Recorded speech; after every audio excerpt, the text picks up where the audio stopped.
pričakujem eno normalno kampanjo. Jaz upam, da ne bo tu kakšnih pritlehnih. Zdaj, kolikor sem gledal po Sloveniji, smo bili kar v Mariboru kar na nivoju. Res pa je, da smo imeli otroški vrtec, 17 kandidatov, 29 list in to je mogoče pustilo malo grenkega priokusa, ker dejansko je vsaj 10 kandidatov bilo zraven za to, da so jemali glasove, ne pa to, da bi omogočali učinkovito rešitev in hitro delo in dobro delo v Mariboru. Tretje mesto, Kangler 10% in SDS 8%.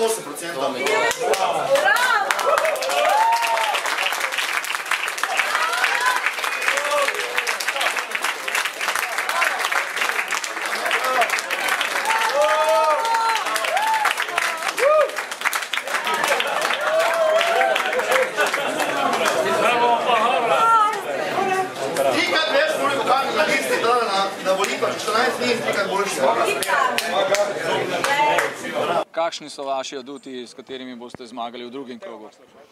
Aduti so opravljeno delo v tem kratkem letu in pol in projekti, ki smo jih zastavili za naprej. V bistvu sem prvi župan v zadnjih 20 letih, ki se res ukvarja z odpiranjem novih delovnih mest, kar Maribor potrebuje, ampak tudi ne samo Maribor. Maribor ima potencijale tudi za slovenski preobrat, slovensko rast, recimo, da oživimo letališče, kar je zelo realno, da zgradimo končno črpalno elektrarno na Kozjaku, da postavimo data center in to ne z državnim denarjem, ne z evropskim denarjem, ampak z zasebnim denarjem.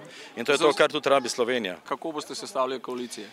Jaz sem zagovornik programskih koalicij, ne političnih koalicij, tako da jaz upam, da bo tudi druge liste, da so prišle v mestni svet in da bo možno po pameti od projekta do projekta dobiti večino.